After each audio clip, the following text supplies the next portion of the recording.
Hi, I'm Melissa. Before I dive into this crazy story, make sure to hit that like button and subscribe. Trust me, you won't want to miss this wild ride.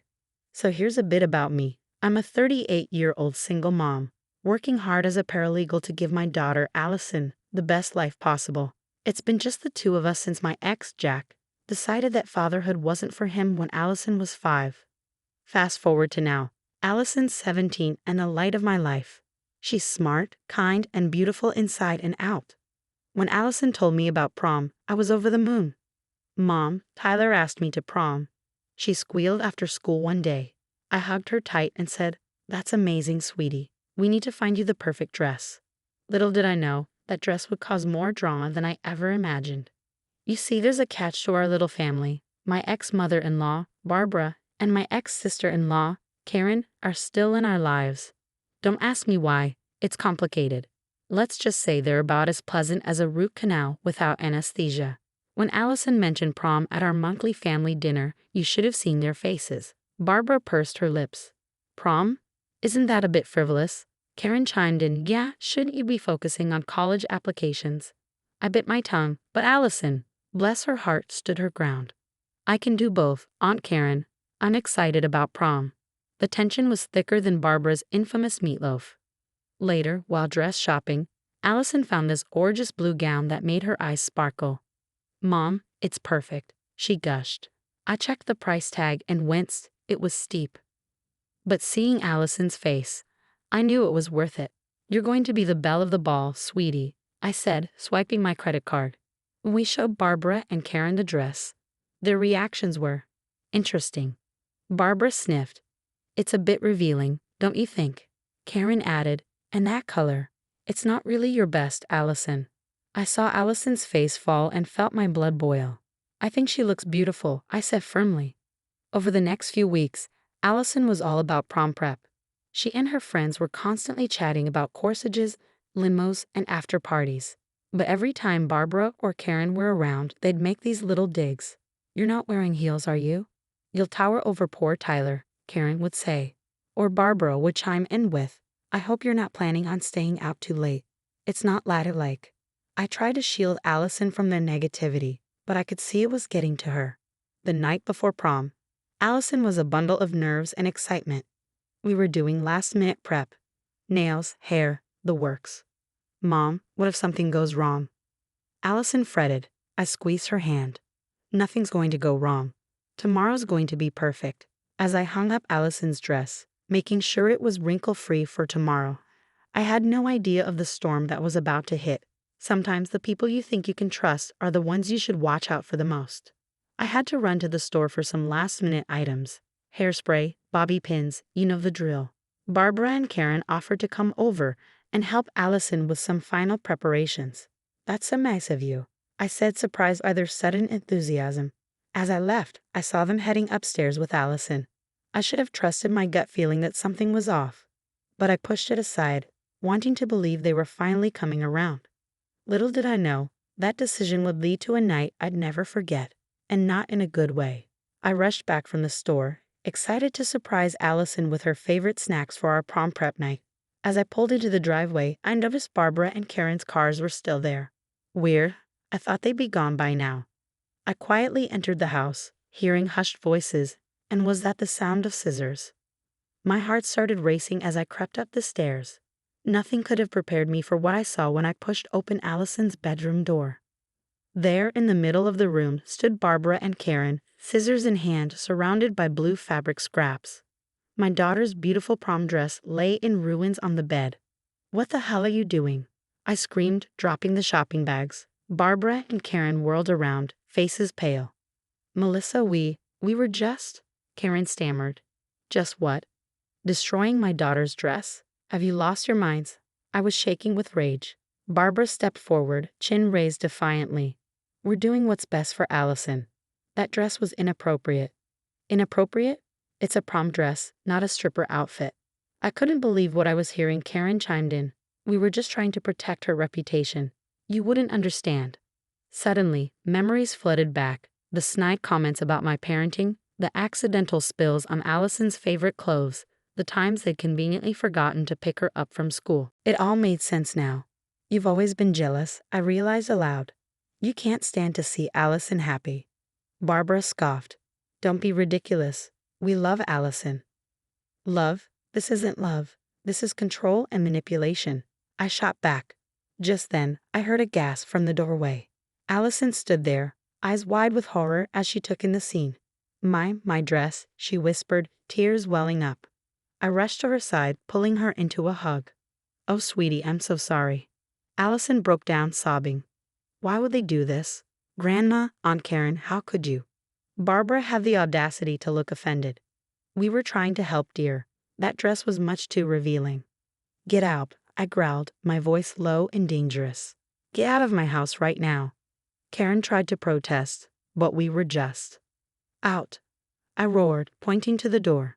As they scurried out, I turned my attention back to Allison, who was still crying. What am I going to do, Mom? Prom's tomorrow, and my dress is ruined. I held her tight, my mind racing.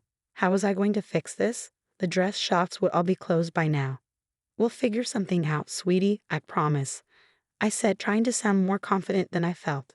As I comforted my heartbroken daughter, I knew one thing for certain. Barbara and Karen weren't going to get away with this.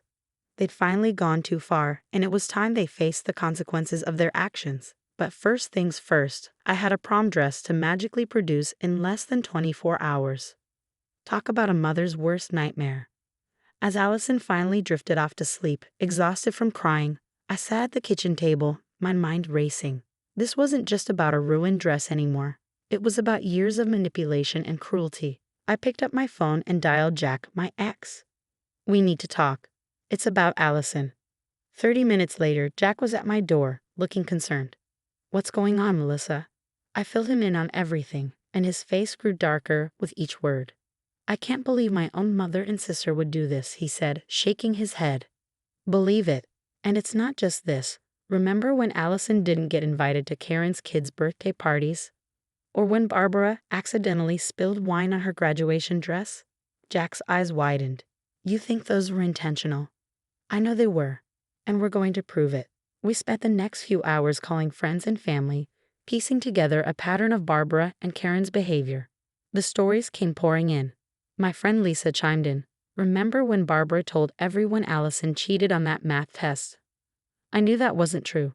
Jack's cousin Tom added, Karen once told me Allison was spreading rumors about my daughter. I should have known better than to believe her.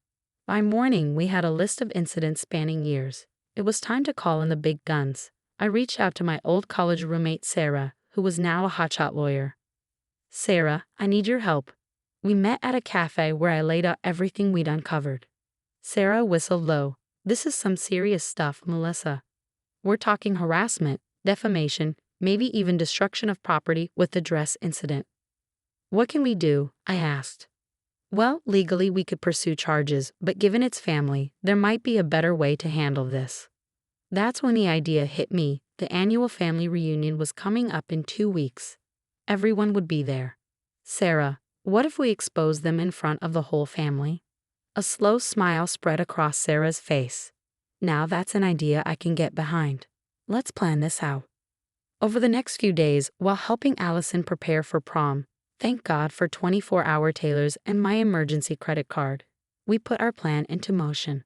We gathered photos, screenshots of texts, and even security camera footage from my house showing Barbara and Karen with the destroyed dress. Jack reached out to extended family members, subtly ensuring everyone would attend the reunion. Lisa helped us create a slideshow of evidence, while Tom offered to be our tech guy at the reunion. We need to make sure they can't wiggle out of this, I said during one of our planning sessions. Sarah nodded. I've drafted a statement detailing their actions. We'll distribute it to everyone after the presentation. As the day approached, I felt a mix of nervousness and determination. Barbara and Karen had no idea what was coming. The night before the reunion, Allison asked, Mom, are you sure about this? It seems intense. I hugged her tight. Sweetie, sometimes you have to stand up to bullies, even when they're family, especially when they're family. When they're family. Jack chimed in, your mom's right, kiddo. What they did to you is not okay, and it's time everyone knew the truth. Allison nodded slowly. Okay, I trust you guys. As I laid out my outfit for the reunion, I took a deep breath. Tomorrow, everything would change. Barbara and Karen thought they could manipulate and hurt us without consequences. They were about to learn just how wrong they were. Ready for tomorrow? Jack asked as he was leaving. I nodded, a determined glint in my eye. More than ready. It's time to end this once and for all. Let the showdown begin. The day of the family reunion arrived and my stomach was in knots.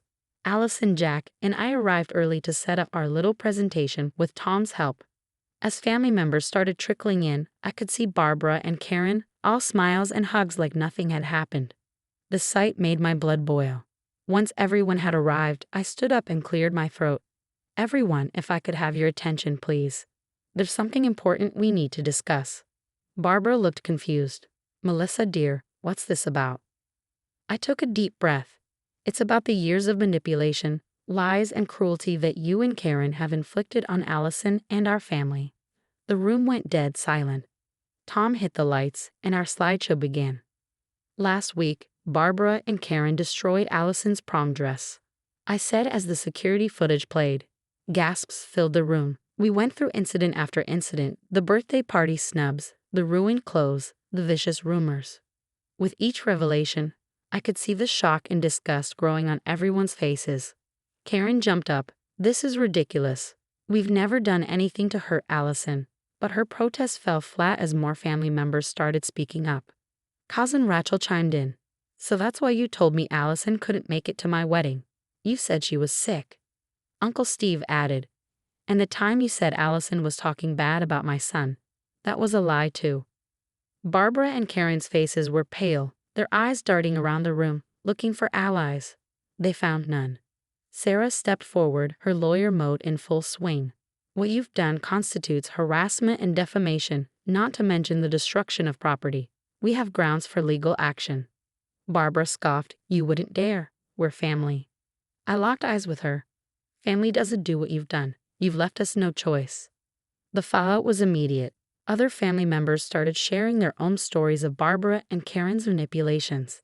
It was like a dam had broken. In the end, we didn't need to press charges. The family decided on their own to cut Barbara and Karen out. No more invitations, no more contact. Allison's prom night was a triumph. In her new dress, even more beautiful than the first, she was radiant. Mom, she said as she was leaving, thank you for everything. I hugged her tight, fighting back tears. Always, sweetie. I'll always have your back. Later that night, as I reflected on everything that had happened, I realized something important. Standing up to toxic people, even family, isn't easy. But it's necessary, for ourselves and for the people we love. And that's the end of Melissa and Allison's story. Now, I've got a question for you. Was Melissa justified in exposing Barbara and Karen's behavior to the entire family, or should she have handled the situation more privately? Is public confrontation ever the right approach when dealing with toxic family members? Share your thoughts in the comments below. Your perspective could help others facing similar family conflicts. If this story resonated with you and you want to hear more like it, hit that like button and subscribe to our channel. Your support helps us bring more of these real-life dramas to light. Thanks for watching. We'll see you in the next video.